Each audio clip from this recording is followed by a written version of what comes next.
Great. Outstanding. You know, we, as Coach Jones mentioned, we targeted. One of our goals was to add depth, add competition, size and speed, and we were able to do that. Obviously, Jalen Hurd comes in at 6'3", 220+ pounds, a big back who has the agility and skill of a smaller back. Trayvon Polk at 5'8", 195 pounds, maybe a little bit on the shorter side, but he plays like a bigger back. He's strong, well built, plays with leverage, can break tackles, and again make you miss. And then Darrell Scott is a good complement to both those guys, somewhere in between at 180-pound running back, and you know, an all-state performer in the state of South Carolina, and very skilled. So we're really happy with the depth and the skill we've added at the running back position. Obviously, Jalen, you know, had a pretty big junior year at running back, but I guess some people thought maybe he would end up elsewhere. Do you guys have any qualms about getting him the ball and him playing that position at a time? Not at all. Not one bit. You know, with the state of our running back position, obviously graduating Rajon Neal, the numbers that we have in the program, we could say that we want him to come in and play early, but the reality is we need all those guys to come in and play early, and we're excited about their ability to do that. When you look at some of the other top schools in recruiting rankings and all the other SEC schools, these are schools that have recent championships and BCS bowl games to sell. What can you sell, did you sell, that these schools couldn't? Sure. Well, I'll be honest, I haven't looked much at the other top schools and what they've sold. I just know that for us it's about relationships and it's about people. And obviously we have a lot going for us here at the University of Tennessee with a strong tradition and the facilities and all those things combined. You know, the opportunity to come in and play early. But the reality is a lot of these guys we've spent a bunch of time with over the course of the last year or more, even 2 years for some of these guys. So we've been able to develop strong relationships and develop that trust factor that Coach Jones talked about.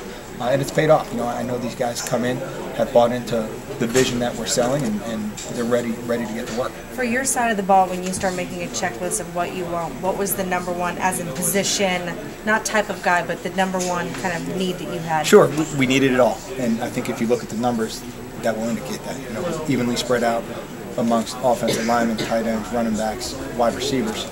So we've been able to add depth and competition at all those positions. I can't say that there's one in particular that we targeted. Obviously, anytime you can bring in a stable of wide receivers like we're doing to play fast and come in and compete, that's great. You know, the running backs, Rajon Neal graduated.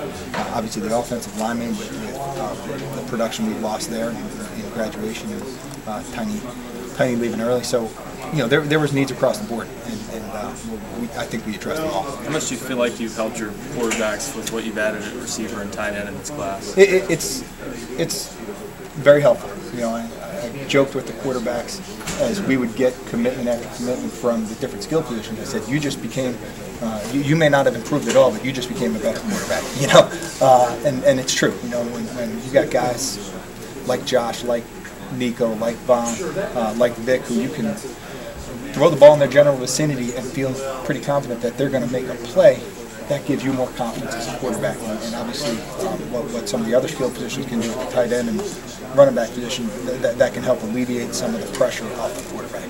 But just talked about not a lot of drama today. There's a lot of continuity between the staff. For such a large class, have you guys had a signing day in the past where there wasn't a ton of questions that needed answered?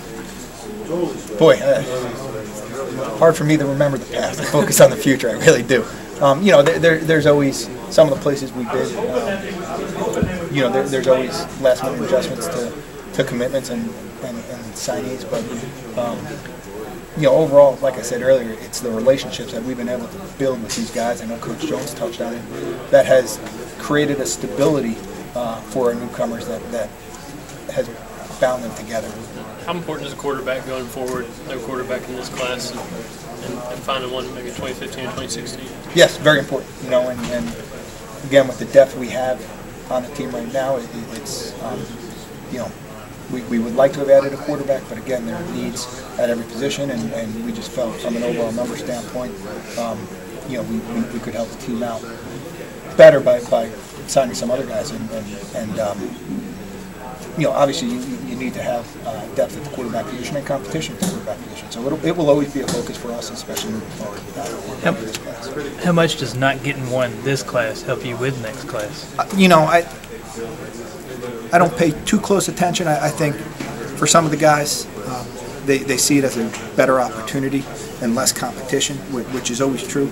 But when you're dealing with the quarterback position, and any position in particular, you want guys that are ready to come in and compete, and guys that really don't care whether you're bringing in multiple quarterbacks in the same year or you have a bunch of guys on your roster that are highly touted, and so sure there's a little bit of a gap there and a little bit of a hole, but for the profile we're looking for with competitive guys that want to come in and work hard and earn the job, I don't think it's a big factor. You touched on the 3 running backs.